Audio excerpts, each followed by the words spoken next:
पाचोरा तालुक्यातील वरखेडी येथून जवळच असलेल्या भोकरी गावात मागील 1.5 महिन्यांपासून नळाला पिण्याचं पाणी येत नसल्याने ग्रामस्थांना आजूबाजूच्या विहिरीचं पाणी प्यावं लागत आहे। यामुळे अनेक आजारांना सामोरे जावे लागत असून नुकत्याच पडलेल्या पावसाने सगळीकडे दलदलीचं वातावरण तयार झाल्याने व साफसफाई झालेली नसल्याने मोठमोठे उकिरडे पसरले असल्याने सगळीकडे घाणीचे साम्राज्य पसरले आहे।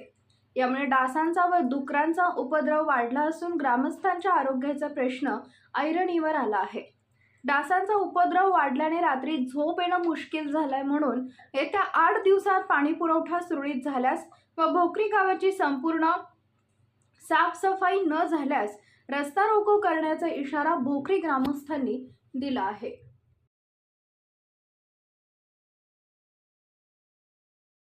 भोकरी या गावातून बोलत आहे, तालुका पाचोरा। माझी ग्रामपंचायत सदस्य सांग ना। मी अखिल अहमद तागर, माजी ग्रामपंचायत सदस्य हे बोलत आहे। आणि आमच्या गावात 1.5 महिन्यापासून पाणी आलेलं नाही।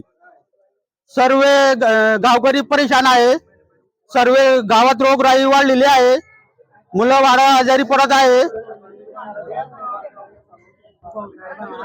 पाण्याची पायपीट होते आमच्या बायांची।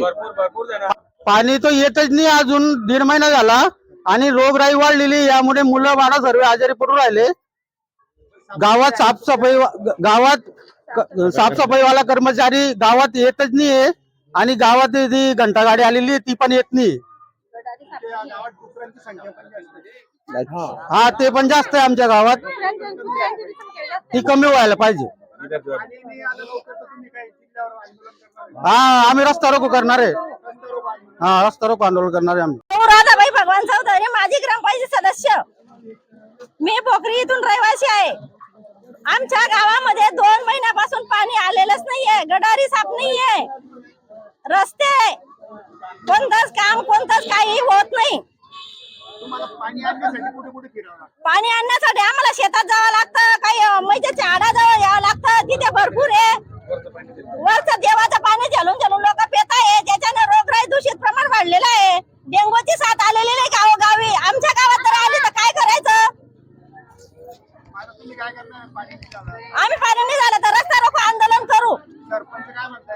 सरपंच मेंबर आता ते काही बोलतच नाहीये जास्त, आता त्यांच्या काय समस्या आहे बोलतात ते आम्हाला काही समजतच नाही ना त्यांचं बोलणं। मैं साबिर मोहम्मद, ये भोकरी गांव का रहवासी बोल रहा हूँ।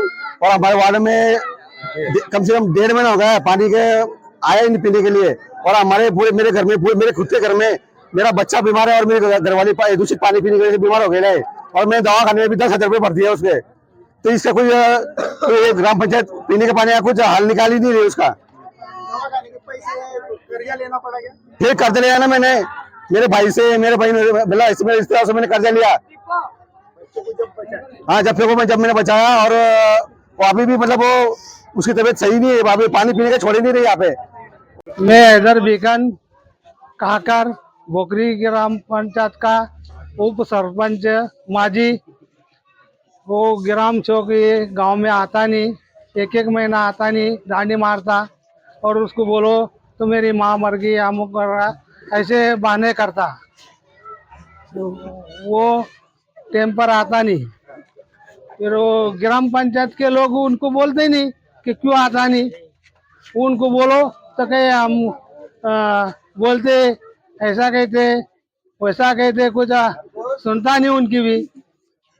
सबका सुनी बातें चालू है। हाँ, अभी क्या क्या प्रॉब्लम हो? अभी पानी 1 महीने से आ नहीं रहा गाँव में। और क्या क्या प्रॉब्लम है? गंदगी है। अब गंदगी तो है, वो कौन सफेद वाला आता नहीं, कामगार आता नहीं। अभी क्या करने वाले तुम? पानी नहीं आया नलकों तो क्या करने वाले? अभी गाड़ी तो बंद पड़ी हो, जान दो, पर गांव का ग्राम चौक डेली गांव में होना, वो आया तो सब ख्याल रखता, और ग्राम चौक नहीं आता तो कोई काम नहीं होते। अभी तुम आंदोलन करने वाले के फिर अब गांव के आंदोलन हुआ है, अभी 12 आदमी आए। अब रास्ता रोको करने वाले? हाँ, रास्ता रोको करने वाले हम। मी अफसर शकूर काकर आहे। मी भोकरी प्रभारी सरपंच आहे। 2 महिन्यापासून माझ्याकडे प्रभारी सरपंच हा पद आलेला आहे. कारण इथले सरपंच अपात्र झाल्यामुळे हा पद माझ्याकडे सोपवण्यात आला. जेव्हा मी कारभार सांभाळला तेव्हापासून बिलदी धरणावर पाईपलाईन फुटलेली होती, ती धरणात फुटलेली होती. त्यामुळे ती जोडता आली नाही. मी पाचोरा नगरपालिकेची टीम, चाळीसगावची टीम, आमच्या स्थानिक मजदूर, आमची पूर्ण ग्रामपंचायत बॉडी, आमचे कर्मचारी रात्रंदिवस तिथे काम चालू करताय. आज बी तिथे काम चालू आहे, पण ती काही सक्सेस झालेली नाहीये. आम्ही त्याला बायपास केली, पण तरी पण ती लाईन पुढे फुटून गेली. त्याचं काम चालू आहे, लवकरच ती क्लिअर होऊन जाईल. किती दिवसात अपेक्षित आहे पाणी? पाणी आमचं चालू आहे, ते मानमोडी धरणावर चालू आहे. तिथे जी लाईन असते ते 8च तास लाईन आम्हाला भेटते, परंतु ती अधूनमधून जात राहते. गावात वाल जास्त आहे. अंदाजित आमच्या गावात 58 वाल झालेले आहे. ती तिथे लाईट न भेटल्यामुळे आमच्या गावात फक्त तिच्यातून 2 ते 3 वाल निघतात, म्हणून पाणी लाईट होतोय. बरं, घाणीचे साम्राज्य जास्त आहे तुमच्या गावात, गंदगी बहुत आहे.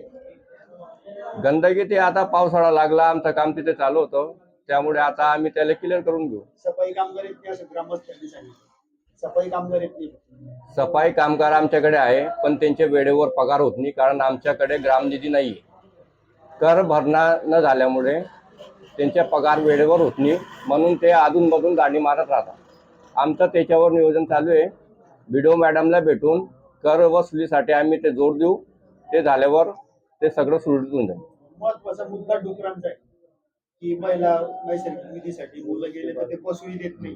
तर ते डुकरांचा बंदोबस्त कधी करतात? डुकरांच्या बंदोबस्तासाठी आम्ही पोलीस स्टेशनला अर्ज दिले, प्रांतांना अर्ज दिले, सगळ्यांना अर्ज दिले. तेव्हा मी सभासद होतो. आम्ही सोबत जाऊन सरपंचाच्या सर्वांना अर्ज दिले, पण तरी सुद्धा त्यांची एवढी दडपशाही आहे की ती कोणाकडूच मानत नाही. कोण आहे? तरी मालक कोण आहे? मालक त्यांचा मालक ते राजू आहे, कुठून? वरखेडीत राहतात. ते काय दादागिरी करतात? हो, ते म्हणतात तुम्हाला कुठे जायचं का, आम्ही आमच्या हिशोबाने काम करतो, आमच्याकडे वरखेडीची परवानगी आहे, ते असं म्हणतात. पण वरखेडीची आहे, पण भोकरीची नाहीये. तुम्ही त्यांना नोटीस वगैरे लावली का? आम्ही त्यांना वारंवार नोटिसा देऊन थकलोय. आम्ही पोलीस स्टेशनलाही निवेदन दिलं आहे. ते म्हणता आम्ही डुकरं वरखेडीत सोडता, पण वरखेडी भोकरी गाव जवळ असल्याने ते डुकरं वरखेडीत तरी त्यांनी सोडले तरी ते भोकरीतून जातात. आपल्या भोकरीची त्यांना परवानगी नाही. ते माझं नाव राजेंद्र वसंत सोनवणे, ग्रामीण विकास अधिकारी, नगर देवळा, बुद्रुक आणि भोकरी. इथे पाणी टंचाईच्या बाबतीत काय सांगाल? पाण्याचं असे बिल्ली धरणावरून पाईपलाईनचे तांत्रिक प्रॉब्लेम चालू आहेत. आपण बायपास पण केला, परंतु तरी सक्सेस नाही होते. परत पुढे फुटते येते. किती दिवसापासून प्रॉब्लेम? सर महिना झाला असेल. त्यांचं म्हणणं 1.5 महिना झाला. हा महिना झाला. माझ्या किती झाले दिवस? 1 महिना झाला. मग तुम्ही एखाद्या टेक्निशियनचा घेतला काही सल्ला? हो, टेक्निशियन आपण बाहेरचे पण मागवले, तरी पण नाही सक्सेस झाले ते. आणि धरणातून सक्सेस होत नव्हती पाण्यातून, तर आपण बायपास केला तिला. आमच्या गावात जोगे वडगावची पाईपलाईन मी 2 महिन्यात नवीन पूर्ण केली. तुमची जुनी काय होत नाही क्लिअर? सक्सेस नाही होत ती मध्ये कुठे गावासाठी एकूण किती पाणी पुरवठा योजना आहे? हा, सध्या तर 2 आहेत कार्यरत. एकूण 3 आहे. सध्या 2 आहेत कार्यरत. कार्यरत आहे. हा, दुसरी मानमोडीवर. मग ती का तुम्ही तात्पुरती सुरू करत नाही? नाही, तिला आता पाणी आलं आणि तिचं 8च तास लाईन असते तिकडे. हो, असंही म्हणणे की जी नवीन पाणी पुरवठा झाली याच्यात मोठा भ्रष्टाचार झाला. 1,85,00,000 काही आहे. ती काही आमच्याकडून अजून सुरुवात नाही. परस्पर आहे ती, ग्रामपंचायतीकडून नाही येते. ठेकेदारांनी केलेला आहे भ्रष्टाचार असं म्हणायचं? नाही, ते नाही सांगता येणार आपल्याला. परस्पर आहे ती. तुम्ही ताब्यात घेतली का? नाही, अजून काहीच नाही. कामच अपूर्ण आहे तिचं. काम अपूर्ण हो. आहे. तरी सुद्धा तुम्ही त्या पाणी पुरवठ्याच्या योजनेचं ही कोणती योजना आहे? माझं बिल दिलं नाही, पूर्वीची योजना आहे ना, राष्ट्रीय पेयजल योजना. ही पूर्वीची राष्ट्रीय पेयजल आहे ना. ही नवीन योजनेचं अजून कामच अपूर्ण आहे ना. कोण आहे ठेकेदार? ते नाही. ही नवीन आता